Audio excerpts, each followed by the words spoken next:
నమస్తే అనంత టీవీకి స్వాగతం. మచిలీపట్నం వాస్తవ్యులు, ప్రముఖ వ్యాపారవేత్త, రాజకీయాల్లో చురుగ్గా పాల్గొంటున్న వ్యక్తి, అన్నిటికీ మించి మెగాస్టార్ వీరాభిమాని శ్రీ శ్రీనివాస్ గారు మనతో ఉన్నారు. ఆయనతో ముచ్చటిద్దాం. నమస్తే అండి శ్రీనివాస్ గారు. మీకు చాలా చరిత్ర ఉంది. ఆ చరిత్ర ఒక ఫ్యాక్షన్ స్టోరీనో లేదంటే ఇంకో ఒక ఇన్స్పిరేషన్ కలిగించే స్ఫూర్తి గాథను గుర్తు తెస్తూ ఉంటుంది కదా. ముందుగా మీరు మీ బాల్యం గురించి తెలియజేయండి. మాది నెగిటివ్ ప్లేస్ వచ్చేది మచిలీపట్నం అనే బర్త్ ప్లేస్. మా మదర్ది వచ్చేది పక్కన ఉన్న పెడన నియోజకవర్గం. మా తాతగారు కానీ మా మదర్ ఫాదర్ కానీ ఒక 50 years నుంచి కూడా అక్కడ పొలిటికల్ బ్యాక్గ్రౌండ్స్ ఉన్న వ్యక్తులే. ఎందుకంటే అక్కడ సర్పంచ్ కానీ అంతకుముందు సమితి ప్రెసిడెంట్లు కానీ అంత కర్ణములు కానీ మా తాతగారు ఉండేవాళ్ళు. అప్పటి నుంచి కూడా ముఠా తగాదాలు అనేవి కొంతకాలంగా నడుస్తూనే ఉన్నది. మా ఫాదర్ వాళ్ళకి మా మదర్ వాళ్ళకి ఆపోజిట్. మా ఫాదర్ వచ్చేటప్పటికేమో అంత బిజినెస్ ఫీల్డ్, అంతా వ్యాపార రంగాలు ఉండడం. మా మదర్ పక్క నుంచి వచ్చేటప్పటికేమో కొంచెం ఆ ఊరుకున్న వాతావరణం కానీ అది కానీ అక్కడ పొలిటికల్గా రైవల్స్ కానీ అట్లా నడుస్తూ ఉంటుంది. ఏ వ్యాపారంలో ఉండేవారండి? మా నాన్నగారు వాళ్ళు ఏమో కలప వ్యాపారం అండి. అంటే సరుకు బాదుల వ్యాపారం అని. అప్పుడు మచిలీపట్నానికి కోస్తా సీషోర్ అంతా సరుకు వ్యాపారం, సరుకు చెట్లు అంటారు. మా తాతగారు చేసేవాళ్ళు. మా మదర్ వచ్చేటప్పటికి వ్యవసాయ కుటుంబం. మా తాతగారు కర్ణం, మా అమ్మగారు నాన్నగారు కర్ణం. మా మ్యారేజ్ అయిన తర్వాత అక్కడ ఉంటాం. అక్కడి నుంచి మా మదర్ మా ఫాదర్ గొడవలు ఉంటాం. మచిలీపట్నం తీసుకొచ్చి పిల్లలు పుడతాం. మచిలీపట్నం ఇల్లు కొనుక్కొని అందరం కలిసి పుడతాం. మా మదర్ వాళ్ళ ఫాదర్ మట్టి కొంచెం గొడవలు అంటే వాళ్ళ రాజకీయ ఇబ్బందుల కోసం కొంచెం నడుస్తూ ఉండేవి. అక్కడ ఉన్న సబ్జెక్ట్లో ఏంటంటే మా చిన్నతనం నుంచి కూడా కొంచెం అగ్రెసివ్గా నడుస్తాం. కొంచెం ఇది ఎడ్యుకేటెడ్ ఫ్యామిలీ అయితే కొంచెం మా మదర్ వాళ్ళకంతా ఎడ్యుకేటెడ్ ఫ్యామిలీ కాదు. మా ఫాదర్ది కూడా ఎడ్యుకేటెడ్ ఫ్యామిలీ. కొంచెం అంతమించి డిగ్రీస్కి వెళ్ళి ఆ రోజుల్లోనే 10th class వరకు వ్యాపార రంగాల్లో ఉండేవాళ్ళు. మా మదర్ వచ్చేటప్పటికి అన్ఎడ్యుకేటెడ్ హౌస్ వైఫ్. ఎందుకంటే చిన్నప్పటి నుంచి గొడవల్లో ఉంటాం అన్నమాట. మా మదర్ వాళ్ళు స్కూల్కి వెళ్తా అంటే గొడవలు జరుగుతాం, మా తాతగారు ఇబ్బందులు జరుగుతాం అంటే దానివల్ల ఎవరు కూడా చదువులకు వెళ్ళకుండా. మా మదర్కి 5 అక్క చెల్లు, ఒక అన్నయ్య. ఒక కొడుకుని చదివించుకోవడం కోసం వీళ్ళందరినీ డిబెట్టి మా తాతగారు చాలా దగ్గరుండి చదివించుకుని ఆయన డిగ్రీ చేయించి ఆయన బీకామ్ చేయించి మా మేనమామ గారిని ఆయన ఉన్న స్థాయిలో కూర్చోపెట్టి మళ్ళీ అతనికి ఒక జాబ్ వస్తే మా మేనమామ గారికి బ్యాంక్ జాబ్ వస్తే ఒకే ఒక కొడుకు వద్దని చెప్పి తీసుకొచ్చి ఈ ఫ్యాక్షన్ గొడవల వల్ల అతను ఉద్యోగం కూడా చేయనీయకుండా వస్తే మా మేనమామ గారు మమ్మల్ని అందరినీ దగ్గరుండి కాపాడి, వాస్తవంగా అంటే మా తండ్రి పెంపకం కన్నా మేము మా మేనమామ గారి పెంపకంలో ఎక్కువ పెరిగాం. ఉన్న వ్యాపారం పరంగా మా నాన్నగారు వాళ్ళు ఇటు వెళ్ళిపోయినా సరే మా మేనల్ని చూడకుండా కొడుకు కింద ఎక్కువగా వాళ్ళ కొడుకులతో పాటు మమ్మల్ని పెంచి జాగ్రత్తగా బాల్యాన్ని ఇటు అనుకోకుండా మచిలీపట్నంలో కూర్చోపెట్టి మమ్మల్ని చదివిస్తాం కానీ ఈ కానీ జరుగుతూ ఉండేది. అయినా సరే మాకున్న బ్యాక్గ్రౌండ్ నేపథ్యం మా మీద కొంచెం ఫోకస్ పడతాం, కొంచెం ఇబ్బందికరంగా నడుస్తాం. అలా మా బాల్యం అంతా ఆటుపోటులతో నడిచిపోయింది. ఏ పార్టీలో ఉండేవారండి? మేము తెలిసిన కానీ ఊహ ఉన్నంత వరకు 2008 వరకు కూడా మేము కాంగ్రెస్ పార్టీ. 2008 వరకు కూడా మేము కాంగ్రెస్ పార్టీ. 2008 తర్వాత మేము తల్లిదండ్రుల తర్వాత అతిగా ఇష్టపడే వ్యక్తి మెగాస్టార్ కుటుంబం. ఆయన మహానుభావుడు, ఆయన పార్టీ పెడతాం. మేము ఆ పార్టీకి 2008లో మేము పార్టీలో జాయిన్ అవుతాం. ఇక ప్రజారాజ్యం ఉన్నంత వరకు ఆ పార్టీ వీలైనంత వరకు కూడా ఆయనతోనే చిరంజీవి గారితో ప్రయాణిస్తాం. అలా జరిగింది. అక్కడ ఉన్న వివిధ కారణాల వల్ల విలీనం అయిపోయిన తర్వాత వివిధ కారణాలు కొంచెం ఆటుపోట్లు అటు ఇటు నడుస్తాం. వ్యాపారంగా ఇబ్బందులు పెడతాం. కాంగ్రెస్ గవర్నమెంట్ అలా పెడతాం. తర్వాత 2023లో జనసేనలో జాయిన్ అయ్యాను. ఇక పవన్ కళ్యాణ్ గారు భావజాలాలు కానీ మనకున్న ఆయనకున్న ఆశయాలే కానీ మాలో కూడా కొంచెం ప్రేరేపించి ఇందులో జాగ్రత్త కారణం కూడా కోవిడ్ అనేది పాఠాలు నేర్పించడం. ఒక వ్యక్తి ఎలా ఎదిగినా ఎలా సంపాదించినా చివరికి కోవిడ్లో మనిషిని చూడలేని పరిస్థితి. మనం కూడా ఏదైనా చేయాలంటే అది ఒక పవన్ కళ్యాణ్ గారి సాధ్యం. ఆ పవన్ కళ్యాణ్ ఆశయాల్లో మనం వెళ్తే మనలో ఉన్నది పావలాదైనా ఏమైనా చేయగలుగుతామని సంతృప్తి కోసం జనసేన. కొంచెం వెనక్కి వెళ్తే మీరు స్టూడెంట్గా ఉన్నప్పుడు స్కూల్ ఎగ్గొట్టి మెగాస్టార్ సినిమాలు చూసేవారని తెలిసింది. అసలు చిరంజీవి గారి సినిమా వస్తే అంటే యాక్చువల్గా అప్పుడు బెనిఫిట్ షోస్ ఏమి ఉండేవి కాదు. చిరంజీవి గారి సినిమా వస్తే ఉదయం 9 ఎప్పుడవుద్దా, స్కూల్కి 8:30కి కాలేజ్ స్కూల్కి వెళ్ళే మాది యాక్చువల్గా 8:30కి స్టార్ట్ అయ్యి స్కూల్కి వెళ్ళాలి. 8ంటికే స్కూల్కి వెళ్ళిపోదామని ఇంట్లో చెప్పి బ్యాగులు తీసుకుని స్కూల్ కాడికి వెళ్ళి స్కూల్లో బ్యాగ్ పెట్టేసి, నేను 10th క్లాస్ వరకు నిర్మా స్కూల్లో చదువుకునేవాడిని. స్కూల్లో బ్యాగ్ పెట్టేసి సినిమాలు చూసి మళ్ళీ కాముగా స్కూల్కి వచ్చేసి మళ్ళీ స్కూల్ నుంచి ఇంటికి వెళ్ళిపోయి బుద్ధిమంతుడిలాగా భోజనం చేసి మళ్ళీ స్కూల్కి వచ్చే నేపథ్యం. పవన్ చిరంజీవి గారి సినిమా వచ్చిందంటే సినిమా చూడండి ఇంటికి వెళ్తాం అనేది జరగదండి, నాకు తెలిసింది. అట్లాంటి నేపథ్యంలో ఎవరైనా మిమ్మల్ని థియేటర్లో చూసి ఇంటికి సమాచారాన్ని చేరవేయడం లాంటిది జరిగిందా? చాలా జరిగినాయండి. ఎవరో చూడటం ఎందుకు, మా తండ్రి గారే నేను సినిమాకి వెళ్ళే టైంకి మా నాన్నగారు సినిమాల నుంచి బయటకు వస్తున్నారు. ఆయన చూసి నేను కంగారు పడి ఆపద్బాంధుడు సినిమా ఆయన చూసి కంగారు, మా నాన్నగారు చూస్తే మళ్ళీ ఇంటికి ఎక్కడ కొడతారని చెప్పి నేను వెంటనే అంత అప్పుడు పెద్ద పెద్ద గేట్లు, ఆ గేట్లకంతా సోలాలు సూదుల్లాగా ఉండి నేను ఎక్కి దూకుతుంటే నా అరికాల్లో దిగిపోయింది అక్కడ కాలు. మా నాన్నగారు చూస్తున్నారని అది ఎక్కి దూకుతుంటే కాలు దాంట్లో ఇరుక్కుపోయి దిగిపోయి లోపలికి వెళ్ళిపోయింది. వాళ్ళకి మచ్చ అలాగే ఉంటుంది. మా నాన్నగారు ఎక్కడ చూస్తారని మళ్ళీ దానికి తాడి కాలికి మేమే కర్చీఫ్ కట్టుకుని మళ్ళీ ఆయన ఇంటికి వెళ్ళాలి. సినిమా చూసినా ఇంటికి వెళ్ళాం. నా రక్తం కారుతున్నది సరే, ఇంటికి వెళ్తే బండి మీద పడిపోయాను, సైకిల్ మీద పడిపోయాను ఏదో చెప్పడం. కానీ అసలు చిరంజీవి గారి సినిమా వచ్చింది అంటే సినిమా చూడండి ఇంటికి వెళ్తాం తెలియదండి. నాకు బాగా గుర్తు గ్యాంగ్ లీడర్ సినిమా అయితే అప్పుడు నేను విజయవాడ చదువుకుంటున్నాను. 3 రోజులు వరుసగా వెళ్ళానండి సినిమాకి. 3 రోజులు వరుసగా సినిమాకి వెళ్తే 3 రోజులు కూడా సినిమాకి దొరకలే నాకు. అక్కడి నుంచి నేను బందరు బస్సు ఎక్కి కామ్గా వచ్చేసి సినిమా చూసి మళ్ళీ వెళ్ళిపోయాను. చిరంజీవి గారిని చూస్తే మాకు ఒక ఎలా చెప్పంటే మేము వెంకటస్వామి చూసినట్టే, ఒక దైవం సంభూతుడు ఆయన మాకు. ఆయన చూడగానే అది ఒక పిచ్చి. సినిమా వస్తే అదే పిచ్చి మా పిల్లలు కూడా వాళ్ళు కూడా. నాకు ఇవాళ ఏ సినిమా అయినా సరే మా పాపని కానీ మా బాబు కానీ ఫస్ట్ బెనిఫిట్ షోకి తీసుకెళ్తాను నేను. వాళ్ళకి నాకు అలవాటు. అదే చదువుకున్నప్పుడు చిన్నప్పుడు సినిమా ఆలోచన వచ్చిన కానీ వాళ్ళ వరకు చిరంజీవి గారి సినిమా మా ఫ్యామిలీ, నా కొడుకు నా కూతురు కూడా వాళ్ళ వరకు సినిమా చూస్తూనే ఉంటారు. నేనే దగ్గర నుంచి తీసుకెళ్తాను. అదొక ఆనందం.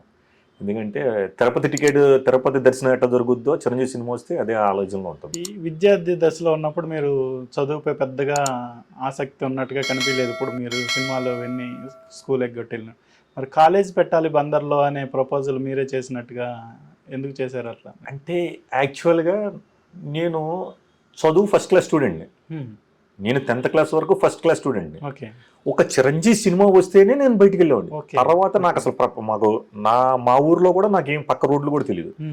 నేను స్కూల్ వరకు కూడా అది ఉంది. ఎప్పుడైతే నేను కాలేజీలో చేరానో పక్షి రెక్కలు విప్పినట్టు ఒక్కసారి నేను అన్ఎక్స్పెక్టెడ్గా కాలేజీలోకి వచ్చేటప్పటికి పంజరం బయటకు వచ్చినట్టు అనిపించి, మాకున్న మాట తత్వమే కానీ మాకున్న అగ్రెసివ్గా మాట్లాడటమే కానీ, ఎందుకంటే మా మదర్ తరపు నుంచి వచ్చిన మాకు ఎన్ని అలవాటు ఉండటం వల్ల ఎప్పుడు కూడా ఇంటికాడ ఎప్పుడు ఎలక్షన్ పంచాయతీలు జరుగుతున్నా చూడటం వల్ల కాలేజీలోకి వెళ్ళిన తర్వాత మా మాటలు ఎవరికైనా ఆక్షేపరిదే నన్ను ఏదో వచ్చి నాతో 10 మంది ఉండేటప్పటికి చదువు మీద కొంచెం డిబేట్ అయింది. ఆ చదువు విలువ అనేది నాకు అప్పుడేమనిపించలేదు, కానీ మా పిల్లలు పుట్టిన తర్వాత దాని విలువ ఏదో నాకు తెలిసింది. దాని విలువ తెలిసేటప్పటికి 82లో మచిలీపట్నంలో ఇంజనీరింగ్ కాలేజ్ అని ఒక కాలేజ్ ఉంది, SVH ఇంజనీరింగ్ కాలేజ్. ఆ ఇంజనీరింగ్ కాలేజీలో మా మేనమామ గారు కొడుకులు దాంట్లో చదువుకున్నారు. ఇవాళ ఉన్నత స్థాయి అంటే ఉద్యోగం చేసుకునే స్థాయి నుంచి ఆ కాలేజీలో చదివి నెలకి ఒక 3,000 మందికి ఉపాధి కల్పించే స్థాయిలో ఉన్నారు మా మేనమామ పిల్లలు. వాళ్ళ ఇన్స్పిరేషనే మేము. వాళ్ళని చూసి మా పిల్లలు కూడా మా అబ్బాయి వచ్చి బీటెక్ చదువుతున్నాడు, మా పాప వచ్చి మెడిసిన్ ఫస్ట్ ఇయర్ జాయిన్ అయ్యింది, మా మేనల్లుళ్ళు వచ్చి బీటెక్, మా అన్నయ్య గారి పిల్లలు మొత్తం వాళ్ళ ఇన్స్పిరేషన్. ఇవాళ మా మదర్ వాళ్ళకి 5 అక్క చెల్లెళ్ళు పిల్లలు, మన వాళ్ళందరూ సాఫ్ట్వేర్ రంగంలోనే ఉన్నారు. అందరూ సైడ్. ఎందుకంటే ఇన్స్పిరేషన్ ఎవరో ఒక చెట్టు విత్తనం నాటితే అది మొక్క అయిన తర్వాత అది చాలా మందికి ఇస్తుంది అన్నట్టు. మా మేనమామ గారు నాటిన వాళ్ళ పిల్లలు నాటిన బీజం ఆ పిల్లలు పెద్దయి వాళ్ళ వేలాది మందికి ఉపాధి కల్పిస్తున్నారు. ఆ తరుణంలో మచిలీపట్నంలో చదువుకున్న పిల్లలు కాబట్టి మచిలీపట్నానికి ఏదైనా చెయ్యాలి అంటే ఇవాళ రాను పాలిటిక్స్ వలన ఆ కాలేజీ వాళ్ళ అనేక మంది ఉపాధిగా ఆ కాలేజీలో చదువుకున్న వాళ్ళు వేలాది మంది అబ్రాడ్లో ఉండి ఉద్యోగాలు చేసుకుని ఒక మంచి రంగంలో ఉన్నారు. ఒకళ్ళు ఇద్దరు కాదు, వేలాది మంది ఉన్నారు కాలేజీలో. ఆ కాలేజీ సీటు దొరుకుతుందంటే ఒకప్పుడు ఆక్స్ఫర్డ్ యూనివర్సిటీలో దొరికినట్టు అంత గొప్పగా ఉండే కాలేజ్. అలాంటి కాలేజీ వాళ్ళ చాలా చిన్న విధం అయిపోతే మేము అది చూసి మా మచిలీపట్నానికి కూడా మేము ఏదైనా చెయ్యాలి, ఉన్న స్థితిలో ఉన్నాం, ఇబ్బంది లేదు, మాకు ఇబ్బంది లేదని కాలేజీకి వెళ్తే కేవలం పొలిటికల్ బ్యాక్గ్రౌండ్ వల్ల ఆ కాలేజీని వాటిని మేము డెవలప్ చేయలేదు. మేము ఎమ్మెల్యేల దగ్గరికి వెళ్ళాం, ఎంపీల దగ్గరికి వెళ్ళాం, ఆ కాలేజ్ డెవలప్ చేస్తామని ఎవరికంటే స్వార్థపూరితమైన ఆలోచన. దానివల్ల మనం ఏదైనా కాలేజీకి ఏదైనా చెయ్యాలన్న, ఉన్నత ఊరికి ఏదైనా చెయ్యాలని ఒక ఆలోచన. దాని మీద మాకు అదొక ప్రణాళిక ఏదో చేస్తున్నాం. అది ఇంకా పవన్ కళ్యాణ్ గారు జనసేన పార్టీ వస్తే ఆయన ఏమన్నా అభ్యుదయాల వల్ల కానీ మేము చెప్పే దాని కాన్సెప్ట్ ఏదైనా మాకు అవకాశం దొరుకుతుందో ట్రై చేస్తాం. మీరు మెగాస్టార్కి వీరాభిమానిగా ఉన్నారు. అలాగే ఏ మెగా అభిమానికి కూడా ఇంట్లో ఏ కష్టం వచ్చినా, ఆయనకి కష్టం వచ్చినా కూడా మీరు వెంటనే స్పందించి ఎంత ఖర్చు అయినా వెనకాడుకుంటే, ఎంత శ్రమ అయినా తీసుకునే దానికి ముందుకు వెళ్తారు. అట్లాంటి సంఘటనలు ఏమైనా చెప్పండి. అంటే మెగా ఫ్యామిలీకి సేవ చేయటం అంటే మాకు అది అదృష్టం అండి. అది నా ఒక్కడి గొప్పతనమే కాదు, నాతో పాటు మచిలీపట్నంలో ప్రతి ఒక్కళ్ళు కూడా మెగా ఫ్యామిలీ అంటే పడి చచ్చిపోయేవాళ్ళు వేలాది మంది ఉన్నారు. కానీ వాళ్ళని ప్రోత్సహించే వ్యక్తి ఒకళ్ళు దొరికితే నాకన్నా ఇంకెక్కువ పని చేసేవాళ్ళు ఉన్నారు. నేనేంటంటే నాకున్న దాంట్లో నేను వాళ్ళందరినీ జాగ్రత్తగా కాపాడితే వాళ్ళంతా పని చేసుకుని వెళ్తారండి. మెగా ఫ్యామిలీ పేరు చెప్పిన తర్వాత ఇవాళ మేము అక్కడ బ్లడ్ డొనేషన్స్ చేస్తాం. మెగా ఫ్యామిలీకి ఏ ఇబ్బంది వచ్చినా సరే ముందు ఉంటాం. మొన్న కోవిడ్ సమయంలో కూడా చిరంజీవి గారు ఎప్పుడైతే ఆక్సిజన్స్ అనౌన్స్ చేశారో మేము కూడా సపరేట్గా ఆయన ఇచ్చే ఆక్సిజన్స్ కాక ఆయన పేరు మీద ఆయనకి, ఎందుకంటే స్టేట్ మొత్తం ఇవ్వాలన్నా ఆ రోజున్న ట్రాన్స్పోర్ట్కి ఇబ్బంది అని మేము కూడా ఆటోమేటిక్గా మేము కూడా శ్వాస అని చెప్పి మెగా డొనేషన్స్, బ్లడ్ ఆక్సిజన్ సిలిండర్సే కానీ, కాన్సన్ట్రేటర్సే కానీ, మెడిసినే కానీ అవన్నీ సప్లై చేశాను. కానీ ఆ సప్లై చేస్తే మన దగ్గర ఏదన్నా ఆర్థిక వనరు ఉంటే ఉండొచ్చు, కానీ దానికి పూర్తిగా ఆ రోజు మెగా ఫ్యామిలీ ఉన్న అభిమానులు అందరూ సహకరించారు కాబట్టి మనం దానికి సక్సెస్ రేట్ తీసుకుంటాం. అదంతా ఇన్స్పిరేషన్ అంతా చిరంజీవి గారే. చిరంజీవి గారు అనే వ్యక్తి ఆయన ఇన్స్పిరేషన్ లేకపోతే మనం కూడా ఏం చేయలేమండి. కానీ ఆ ఇన్స్పిరేషన్స్కి మధ్యలో ఒక వ్యక్తి సోమనాయుడు గారు ఉంటారు. ఎందుకంటే పెద్ద ఆయనతో డైరెక్ట్ కాంటాక్ట్లో ఆయన ప్రతిదానికి కూడా మీరు ఎలా చేయండి, ఏదైనా ఉంటే ఇబ్బంది ఉంటే మాకేమైనా చెప్పండి అని ఆయన కూడా మమ్మల్ని అందరూ ప్రోత్సహిస్తాడు. ఒక తాటి మీద తీసుకొచ్చి ఒక టైంలో ప్రజారాజ్యం పెట్టిన తర్వాత మెగా ఫ్యామిలీ అంతా దూరం అయిపోయినప్పుడు ఆయన ఒక మీటింగ్ పెట్టి మళ్ళీ అదంతా ఫార్మేషన్ చేసి మొత్తం అంతా ఆయన ఉన్నంత వరకు ఆయన సాయశక్తులు ప్రయత్నించారు. అందుట్లో మనం ఏం చేసినా అది ఒక క్రీట్ అంతా నాదే కాదు, టోటల్ ఎంటైర్ మెగా టీం చాలా ఉందండి. పిచ్చోళ్ళు ఉన్నారండి మెగా ఫ్యాన్స్లో. చాలామంది మెగా ఫ్యాన్స్లో ఆర్థికంగా ఇబ్బంది పడి ఆ రోజు సంపాదించుకుని 100 రూపాయలు సంపాదిస్తే ఆ రోజుకి 80 రూపాయలు తీసుకొచ్చి మెగా మనస్ఫూర్తి ఖర్చు పెట్టేవాళ్ళు ఉన్నారు. వాళ్ళనికి మనం ఉంటేనండి ఆ 80 రూపాయలు ఇబ్బంది లేకుండా ఆయన వాళ్ళు సంపాదించుకున్నది ఇంటికన్నా వెళ్తే మనం ఏదైనా కార్యక్రమం చేయొచ్చు అనే ఉద్దేశం తప్పితే వేరే స్వార్థపూరితంగా లేదు. మెగా ఫ్యామిలీలో ఉన్న గొప్పతనం ఏంటంటే ఎవరైనా మనస్ఫూర్తికి వచ్చి పనిచేసేవాళ్ళు. ఎవరు నాకు ఆశించి మేము ఇన్ని చేస్తే ఆ క్షణంలో మేము ఫోటో దిగలేదన్నా ఎవరు ఫీల్ అవ్వరండి. అలాంటి మెగా ఫ్యామిలీ మచిలీపట్నంలో కానీ కృష్ణా జిల్లాలో బాగుంది. మీరు వి శ్రీనివాస్ గారు, కానీ ఊర్లో అందరూ కొరియర్ శ్రీనివాస్ అంటేనే గుర్తుపడతారు. ఏంటి దీని నేపథ్యం ఏంటి? అదే నేను కాలేజీ చదువుతున్న టైంలో కొన్ని అనివార్య కార్యాల వల్ల కాలేజీ నేను బయటకు వచ్చింది, కానీ ఒకసారి ప్రపంచం చూడగానే ఇదంతా ఉన్నప్పుడు నా ఇన్స్పిరేషన్ అంతా మా మేనమామ గారండి. మా తండ్రి గారు కంటే మా మేనమామ గారు అంటేనే మాకు కొంచెం గౌరవం ఎక్కువ. అంటే తండ్రి గారు అంటే యాజ్ మా నాన్నగారు నన్ను ఒక ఫ్రెండ్గానే చూసేవాడు. మేమిద్దరం తండ్రి కొడుకులాగా ఉండేవాళ్ళం కాదు, నాన్న కొడుకు అనకన్నా మేమిద్దరు అన్నదమ్ముల్లాగా ఉండేవాళ్ళం, మా ఫాదర్ కానీ నేను కానీ. ఆయన నన్ను ఏమి రెస్ట్రిక్షన్స్ ఏం చేశాడు, కానీ మా లైఫ్ రెస్ట్రిక్షన్ అంతా మా మేనమామ గారు. ఎందుకంటే ఆయన చూసిన బాధలో కానీ, ఆయన ఆ ఊర్లోంచి బయటకు వచ్చి ఆయన బీకామ్ చదువుకుంటాక ఆ గొడవలోంచి బయటకు వచ్చి ఆయన ఎంత కష్టపడి చదువుకున్నారో ఆయనకే తెలిసి ఎవరికి. ఎందుకంటే చాలామంది అనంతపురం లేకపోతే కడప జిల్లాలో అవి చెప్పుకుంటారు, కానీ కృష్ణా జిల్లాలో ఫ్యాక్షనిస్ట్ అంటే పెడ నియోజకవర్గంలో ఉరిమి కన్సల్ అని పేరు చెప్పుకుంటారు. అలాంటి నేపథ్యంలో వచ్చిన వ్యక్తి ఆయన చూసిన బాధలు మమ్మల్ని చూడకూడదని మమ్మల్ని ఆయన ఇన్స్ట్రక్షన్స్లో పెట్టాడు. మాకైనా సరే ఆ పైన గాలి తగలటం వల్ల కొంచెం ఏంటంటే మేము బయటకు రావడం వల్ల హడావిడిగా ఉంటాం. మా మేనమామ చదువు కూడా పోయింది. నాకు ఇంటర్లో చదువు కొన్ని అనివార్య కారణాలు చదువు గడిపోయింది. అప్పుడు మా మావయ్య గారు ఏం చేశారు, నాకు డిడిడిసి కొరియర్ అని కొరియర్ పెట్టించారు. అంటే ఆయన కంట్రోల్లో ఉంటాయి. ఇక ఆ కొరియర్ సీను అనే ఆ కొరియర్ పెడతాం వల్ల దాన్ని కూడా మేము ప్యాషన్తో పనిచేసాం. సంపాదనతో పనిచేయలేదు, డిటిడిసి కొరియర్ ప్యాషన్తో పనిచేసాం కాబట్టి ఆ ఎప్పుడైతే మనం ఆ పనిని వృత్తిని మనం అంత ప్రేమించామో ఆ ప్రేమనే ఆ వృత్తినే మనం ఇంటి పేరు కింద మార్చుకుంటాం కూడా ఒక అదృష్టం అనుకుని ఇక అట్లా కొరియర్ సీన్ అనే ఇవాళ నన్ను కొరియర్ సీన్ అని పిలిస్తే చాలా గొప్ప ప్రౌడ్గా ఫీల్ అవుతాను నేను. చాలా మంది నిక్ నేమ్ పెట్టి పిలుస్తాను అనుకుంటా, నేను చాలా ప్రౌడ్గా ఫీల్ అవుతాను. ఎందుకంటే ఈ స్థాయిలో ఉండి కూడా ఆ కొరియర్ సీన్ అంటే నాకు జనాలకు చూపించిన దారికి ఆ పేరుతోనే చూపించేవాళ్ళ మా ఇంటి పేరు కన్నా నేను వృత్తి ఎంచుకున్న వృత్తి పేరే నా ఇంటి పేరు అవుతాం కూడా నాకు చాలా అదృష్టం. నేను చాలా ప్రౌడ్గా ఫీల్ అవుతాను. అందుకని అందరూ కొరియర్ సీన్ అంటారు. ఇవన్నీ చేసి ఏమాత్రం సంబంధం లేని సాఫ్ట్వేర్ రంగంలోకి వచ్చేసి ఎలా సాఫ్ట్వేర్ సంస్థను స్థాపించారు మీరు? సార్ చదువుకిను వ్యాపారాలకి సాఫ్ట్వేర్కి సంబంధం లేదు సార్. నాలెడ్జ్ ఉన్న వాళ్ళకి చదువుతో పని లేదు సార్. కాకపోతే అంటే మా ఫ్యామిలీస్ అంతా సాఫ్ట్వేర్ ఫీల్డ్లో ఉండటం వల్ల నేను కూడా ఇంకో 10 మందికి ఉపాధి కల్పించవచ్చు. మాదంతా మచిలీపట్నంలో లెక్కర్ ఫీల్డ్, ట్రాన్స్పోర్ట్ ఫీల్డ్ ఇవే కాదు, అసలు 10 మందికి ఇంకో ఉన్నత దారి చూపించాలి. ఎందుకు చూపించాలి అనేది కూడా ఏంటంటే అది కూడా దాంట్లో రాటకు కారణం కూడా మచిలీపట్నం జరిగిన సంఘటనలే. మేము ఒక కాలేజ్ చూస్తాం, ఆ కాలేజీని మేము దాన్ని డెవలప్ చేద్దామని తీసుకుంటాం, ఆ కాలేజీకి రానివ్వకుండా చాలామంది అడ్డుపడతాం. ఇంకా 10 మందికి ఏదన్నా ఆశ్రయం కల్పించాలన్నా మచిలీపట్నంలో మేము ఏదైనా చేయాలంటే ముందు మనం కూడా ఒక ఎడ్యుకేటెడ్గా ఒక కంపెనీ పెడితే అని పెట్టి నేను 3 years నుంచి ఒక చిన్న కంపెనీ స్టార్టప్ పెట్టానండి. అది భగవంతుడి దయ వల్ల ఓ 10 మందికి ఇప్పుడు కొంతమందికి ఉపాధి కలుపుతుంది. ఇంకొక భవిష్యత్తులో 4-5 సంవత్సరాలు ఎంత లేదన్నా సరే ఒక 500 నుంచి 1000 మందికి మచిలీపట్నంలోనే ఉపాధి కల్పించాలని మాకు ఒక సంకల్ప దృఢం. అది ఎప్పటికైనా సరే 100% సక్సెస్ అవుతుంది. ఇప్పటివరకు రాజకీయాల్లో మీరు ఎంతో కాలంగా ఉన్నప్పటికి కూడా తెర వెనకే ఉన్నారు. ఒక నాయకుడికి ముఖ్య అనుచరులుగాను లేదంటే వాళ్ళకి నాయకుడికి కుడిభుజంగాను ఉన్నారు మీరు. ఇప్పుడు జనసేన పార్టీలో జాయిన్ అయిన తర్వాత తెర ముందుకు వచ్చారు. పెడన్న సీటు మీరు ఆశిస్తున్నారు అనేది బయట వార్తలు. అంటే యాక్చువల్గా ఏంటంటే ఈ రాజకీయంలో ఉన్న ప్రాబ్లం ఏంటంటే మనం ఒక నాయకుడిని తయారు చేసి మన వ్యాపారంలో ఉన్న మనకెందుకు రాజకీయం, మనం ఏం చేయలేకపోయినా మన అనుకున్న వాళ్ళకి నలుగురు చెప్పాలంటే మనోడు ఒక రాజకీయంలో ఉండాలి, అలా స్వార్థంలో మనకేం స్వార్థం లేదు, మన వ్యాపారంలో మనకు ఉన్న ఇబ్బంది లేదని మేము పెద్దగా ఇప్పుడు దాకా పట్టించుకోవాలి.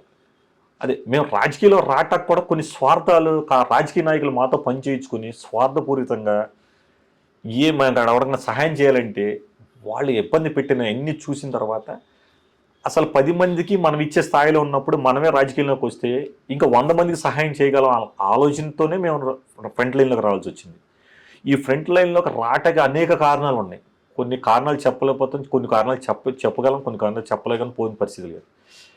రాజకీయ నాయకులు ఎంత స్వార్థపూరిత నాయకులు అంటే వాళ్ళ అవసరానికి మనం వాడుకొని ఒక పేదోడికి చెయ్యాలన్నా ఎవరికన్నా ఒక సహాయం చేయమని చెబితే వాళ్ళ కుటుంబ నేపథ్యం తప్పితే ఎవరికి చేయలేని పరిస్థితిలో ఉండటం చూసి చాలా చెలించిపోయి అన్నిట్లోనే మీకు మేము చెప్పినట్టు ఒక కాలేజీ కూడా పరిస్థితి కూడా అసలు నేను కాలేజీ పరిస్థితి ఒక కాలేజీ తీసుకునే కాలేజీ చేయాలన్న ఆలోచన వచ్చినప్పుడు కూడా ఈ జరిగిన పరిణామాల వల్లే కూడా పార్టీలో చేరాల్సి వచ్చింది. ఎందుకంటే మేము 10 మందికి సహాయం చేయాలని వెళ్తే రాజకీయ నాయకుడి ఇంట్లో చేతులు కట్టుకునే రోజులు నుంచున్నాను.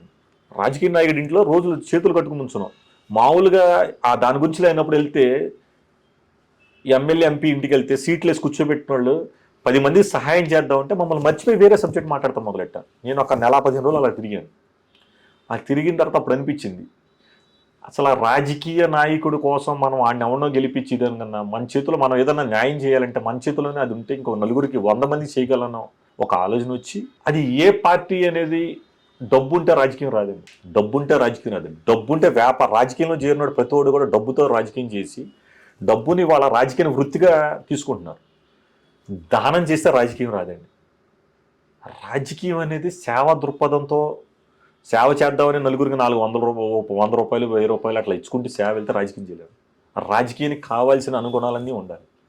అదన్నీ మన దగ్గర ఉన్నప్పుడు మనం ఇంకో 10 మందికి ఎందుకు చేయగలం ఒక ఆలోచనే నన్ను జనసేనలోకి తీసుకొచ్చింది. పవన్ కళ్యాణ్ గారి గుణం కూడా అదేనండి. పవన్ కళ్యాణ్ ఆశయాలు కానీ ఆయనకున్న దాంట్లో నచ్చి దీంట్లోకి వచ్చాం. ఆ భావజాలాల్లో అన్నిట్లో నాకు 100% లేకపోయినా ఆయన దాంట్లో 15 to 20% నాకు ఉన్నాయి. దానికోసం నేను వచ్చాం. మరి ఎంతవరకు సక్సెస్ అవుతామా ఏంటి అనేది ఇక రానున్న రోజుల్లో చూడాలి. ఏమన్నా హామీ దొరికిందా ఎక్కడన్నా ఎమ్మెల్యే సీటు? అంటే వాస్తవంగా ఆయన పిలిచిస్తే 100% తీసుకుంటాను. మా అవసరాన్ని గుర్తిస్తే ఒకవేళ మా అవసరం లేదు, ఇప్పుడున్న పొత్తులో మా అధినాయకుడికి అవసరం లేదన్న అనే పరిస్థితి వచ్చినా సరే మేము కంటంలో ప్రాణం ఉన్నంత వరకు పవన్ కళ్యాణ్ గారిని వదిలి బయటికి వెళ్ళాం. ఆయన పార్టీ ఉంటే పార్టీ, ఆ పార్టీలో అయితే బయటకు వచ్చేవాడు.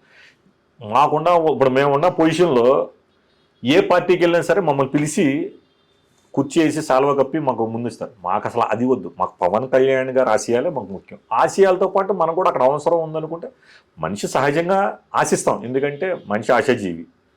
ఆశించానని చెప్పి ఫలితం దక్కలేదని చెప్పి మనం అనుకూలంగా పక్కకి వెళ్ళిపోయి వేరే పక్క చూపులు చూసే తత్వం అయితే కొరియర్ సినిమాకి లేదు. పవన్ కళ్యాణ్ గారి ఆశయాలు ఆయన ఏది చెప్తే అది తూతా చెప్పకుండా 100% పాటిస్తాం. ఇచ్చినా ఓకే, యువపైనా ఓకే. ఎందుకంటే అలయన్స్లో ఉన్నప్పుడు ఎవరికి ఎక్కడ వస్తుందో తెలియదు, హామీ ఎలా వస్తుందో తెలియదు. ఎందుకంటే అవతల పార్టీ కూడా సిపిఐ పార్టీ కాదు, టీడీపీ పార్టీ. అక్కడ ఉన్న కమ్యూనిటీ బేసిస్గా కానీ ఉన్న పరిస్థితులు బట్టి కానీ ప్రపోజల్ అయితే పెట్టాం. ఇక ఇచ్చినా ఇవ్వకపోయినా ఆయన ఇష్టం, ఇవ్వకపోయినా ప్రాబ్లం లేదు, ఇచ్చినా ప్రాబ్లం లేదు. ఇచ్చినా తీసుకెళ్ళి పవన్ కళ్యాణ్ గారికి గిఫ్ట్ ఇస్తాం, ఇవ్వకపోయినా సరే ఎవరికి ఇచ్చినా సరే అదే గిఫ్ట్ తీసుకెళ్ళి ఆయన కప్పు చెప్తాం. పవన్ కళ్యాణ్ గారి అభిమానులందరికీ ఆయన ముఖ్యమంత్రిగా చూడాలని కోరిక. ఇప్పుడున్న పొత్తుల వ్యవహారంలో ఆయనకి అయ్యే అవకాశం ఉందంటారా? పవన్ కళ్యాణ్ గారు ఒక ఆర్థిక నేరస్తుడు, ఆంధ్రప్రదేశ్ ఒక ఆర్థిక నేరస్తుని సీఎం చేశారు. ఆర్థిక నేరస్తుని తట్టుకోవాలంటే పవన్ కళ్యాణ్ గారి ఆశయాలు ఏంటంటే అతను 10 మంది కోసం వచ్చాడండి, అతని కోసం అతను రాలేదు. ముందు ఒక ఆర్థిక నేరస్తుని దించాలంటే పొత్తు 100% కావాలి. అది జరిగిన తర్వాత పవన్ కళ్యాణ్ గారి నిర్ణయం ఎలా అయితే అలా తీసుకుంటారు. ఇవాళ చాలామంది సోషల్ మీడియాలో కానీ ఎవరికళ్ళే పవన్ కళ్యాణ్ గారు సీఎం అవ్వాలి అనే వ్యక్తులు ఎవరు కూడా ఒరిజినల్ జన సైనికులు కాదు, పవన్ కళ్యాణ్ ఫ్యాన్స్ కాదు. పవన్ కళ్యాణ్ గారి ఫ్యాన్స్ కానీ పవన్ కళ్యాణ్ జన సైనికులు కానీ వీర మహిళలు కానీ, నేను ఎందుకంటే నేను ఆ కోర్ కమిటీలో ఉన్నాను, నేను సెంట్రల్ కమిటీలో ఒక కో కన్వీనర్గా ఉన్నాను, నేను చూస్తూ ఉంటాను అక్కడ. ఎవరు కూడా పవన్ కళ్యాణ్ గారు సీఎం అవ్వాలో మాకు మనసులో ఉంటుంది, కానీ ఆయన తీసుకున్న నిర్ణయాలకు మేము మట్టికి ఎక్కడక్కడ డివేట్ అవ్వం. చాలామంది ఏదో చెప్తూ ఉంటారు పవన్ కళ్యాణ్ గారు సీఎం అవ్వకపోతే మేము రాము అని. పవన్ కళ్యాణ్ గారు సీఎం కాదు, పవన్ కళ్యాణ్ గారు ఆశయాల కోసం పనిచేసేవాళ్ళు జన సైనికులు. ఆయన ఆశయం ఏదైతే మనం పనిచేయాలి, ఆయన ఆశయం కోసం మనం పనిచేయాలి, కానీ మన ఆశ కోసం ఆయన పనిచేయడు కదా.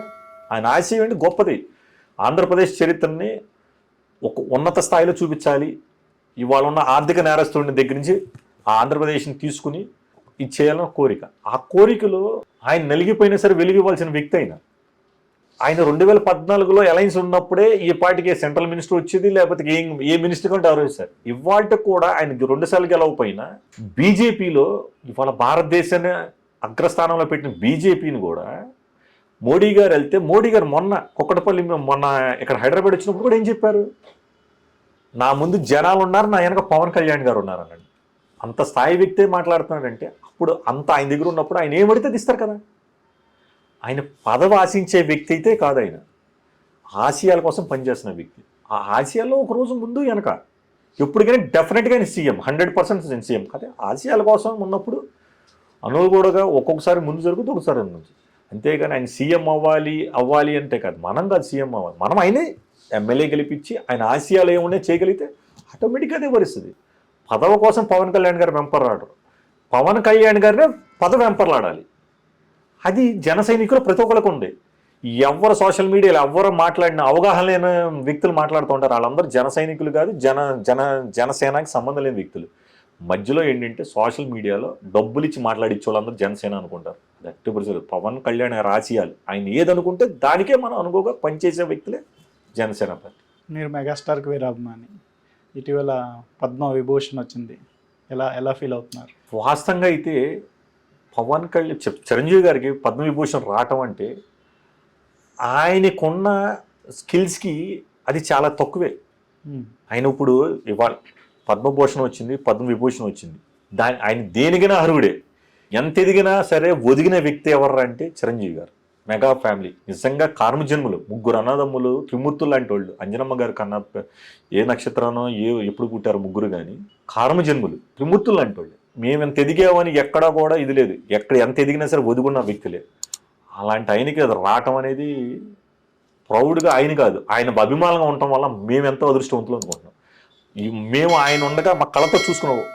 ఒకప్పుడు చరిత్రలు చెప్పాయి పలానా పలానా పలానని. ఇవాళ మెగాస్టార్ చిరంజీవి గారి చరిత్ర ఇంకొక తరాల తర్వాత కూడా ఇంకొక 25-50 సంవత్సరాల తర్వాత కూడా చరిత్ర పుటంలో రాసినది పవన్ చిరంజీవి గారిది. ఆ తరాన్ని నా కళతో చూశాను అంటే అది మాకు ఒక అదృష్టం కింద లెక్క. నేను 3 days నుంచి హైదరాబాద్లో ఉన్నాను సార్ అపాయింట్మెంట్ కోసం. సార్ బిజీగా ఉన్నారు. సార్ ఆయన చూసి తరించుకెళ్ళిపోదామని. ఆయనతో మీకు ఉన్న అనుబంధం గురించి చెప్పండి. చిరంజీవి గారితో నేను ప్రజారాజ్యంలో చిరంజీవి గారి పర్యటనలన్నీ తిరిగానండి. కృష్ణా జిల్లాలో చిరంజీవి గారితో తిరిగాను. చిరంజీవి గారు ఉన్నంత వరకు చిరంజీవి గారితో ఉన్నాను. చిరంజీవి గారు ర్యాలీతో వెళ్తున్నప్పుడు, నేను రోడ్డు మీద వెళ్తున్నప్పుడు నన్ను గుద్దు పడిపోతే నా మీద 100 బళ్ళు పడిపోయింది. బండి మీద బండి అట్లా 25-30 బళ్ళు పడిపోయి వెనక ట్రాఫిక్ అయిపోయినా సరే మాకు చిరంజీవి గారు కనబడి నా కాలు ఇరిపోయినా కూడా తెలియదు. ఆయన పిలిచి తిట్టారు కూడా నన్ను. అప్పుడు ఇంకా ఎవరై కుర్రోడే అట్టబడిపోతున్నాడు, పడిపోయినా సరే వెనక పరిగెడుతున్నాడు. అంత పిచ్చి చిరంజీవి గారు అంటే. కానీ ఇవాళ కూడా చిరంజీవి గారి దగ్గరికి వెళ్ళి నేను ఫోటో అయితే దిగదండి. చిరంజీవి గారు అనే వ్యక్తి మాకు ఆయన వ్యక్తి కాదండి. ఆయన ఒక కారణ జన్ముడు. అంటే ఆయన ఒక దైవంగా సంభూతుడు. అంటే ఒక దేవుడితో చూస్తాం మేము. ఆయన పక్కకి వెళ్ళి ఫోటో దిగితే ఆయన కూడా సామాన్యుడు అయిపోతాడని వాళ్ళ దగ్గర నేను వాళ్ళ వరకు సింగిల్ ఫోటో దిగనండి. చాలాసార్లు మాకు ఆపర్చునిటీ వచ్చినా సరే చాలాసార్లు ఆయన కూడా రండి అన్నప్పుడు కూడా వెళ్ళదు. ఎందుకంటే ఆయన పక్కకి వెళ్ళి ఫోటో దిగితే మాకు ఆయన ఒక మనిషిలా చూడాలి. ఆయన మాకు మనిషి కాదు, ఆయన మాకు దేవుడు. అందరూ తిరుపతి వెంకటేశ్వర స్వామి గుడికి వెళ్తే వెంకటేశ్వర స్వామి అట్లా చూస్తారు. హైదరాబాద్ వస్తే చిరంజీవి గారు బ్లడ్ బ్యాంక్ చూసుకుని వెళ్ళే మనుషులండి. మా చిన్నప్పటి నుంచి బ్లడ్ బ్యాంక్ అట్లా చూసుకుని వెళ్ళిపోయి చిరంజీవి గారు గుడికి వచ్చేవారని చూసుకుని వెళ్తారు. ఆయన ఆశయాలు ఇవాళ కూడా మేము కొనసాగిస్తూ ఉంటాం. ప్రతి చిరంజీవి గారి బర్త్డే కానీ, పవన్ కళ్యాణ్ గారి పుట్టినరోజు కానీ మేము బెడ్ క్యాంప్ చేయటం కానీ, నేత్రదానం ఇవన్నీ చేయటం కానీ, చిరంజీవి గారి ఆశయాల కోసం మేము ఎంత దూరమైనా వెళ్తాం. ఆయన ఆశయాలు మా కంట్రోల్లో ఉన్నంతసేపు ఆయన ఆశయాలను ఎప్పుడు మర్చిపోం. చివరిగా రాజకీయాల్లో మీ లక్ష్యం ఏంటి? మా లక్ష్యం పవన్ కళ్యాణ్ గారిని సీఎం చేయటమే. పవన్ కళ్యాణ్ గారి సీఎం చేయాలని మా కోరిక ఉన్నంత వరకు కూడా పవన్ కళ్యాణ్ గారిని విమర్శించే ఏ వ్యక్తి అయినా సరే, మా ఇంట్లో వ్యక్తి అయినా సరే మాకు అది శత్రువుతోనే సమానం. పవన్ కళ్యాణ్ గారి పేరు చెప్పుకొని కులాన్ని అడ్డు పెట్టుకుని ఇవాళ వైఎస్ఆర్సీపీలో సోకాళ్ళు ఎవరైతే ఈ కాపు కులస్తులు ఎవరైతే మాట్లాడుతున్నారో, కుక్కలు మాట్లాడుతున్నారో వాళ్ళందరికీ రేపు పొద్దున భవిష్యత్తు లేకుండా పోతుంది. ఆ భవిష్యత్తు కేవలం మీరు పవన్ కళ్యాణ్ గారు విమర్శిస్తమే. ఎందుకంటే మీరు ఆంధ్రప్రదేశ్లో ఎమ్మెల్యేలు అయ్యారు. మిమ్మల్ని ఏదో రాజశేఖర్ రెడ్డి కొడుకుగా చూసి జగన్మోహన్ రెడ్డిని ఆయన చూసి ఎమ్మెల్యే సోకాళ్ళు ఈ పిచ్చ ఎమ్మెల్యేలు ఎవరైతే అయ్యారో, ఈ కాపు ఎమ్మెల్యేలు అందరూ కూడా పవన్ కళ్యాణ్ గారిని తిడితేనే మాకు మంత్రి పదవులు, పవన్ కళ్యాణ్ గారిని తిడితే ఎమ్మెల్యే పదవుల కింద ఉన్నాయి. రేపొద్దున మీ భవిష్యత్తు కేవలం పవన్ కళ్యాణ్ గారు తిట్టిన ఒకప్పుడు ఏదన్నా చేస్తే మన తాతలు చేసిన తప్పులు మన వాళ్ళు అనిపిస్తారు. కానీ ఇవాళ మనం ఏ తప్పు చేసామో మనం అనుభవించి చెల్లాల్సిందే. ఇవాళ మీరు చేసిన తప్పులు 8 సంవత్సరాల ఆర్థిక నేరస్తుల దగ్గర ఉండి మీరు చేసిన తప్పులన్నిటికీ ఈ సోకాల్డ్ ఎమ్మెల్యేస్ పవన్ కళ్యాణ్ ఎవరినైతే విమర్శించారో వాళ్ళందరూ రేపు 24 నుంచి అనుభవిస్తాం చూస్తారండి. కళ్ళ ముందు అనుభవిస్తారు. వాళ్ళ రాజకీయ భవిష్యత్తులు పోతాయి. ఓకే శ్రీనివాస్ గారు, మీ కోరికలు రాజకీయాల్లో అన్నీ నెరవేరాలని, త్వరలోనే మీరు ఒక ఉన్నత స్థాయికి చేరుకోవాలని కోరుకుంటూ సెలవు.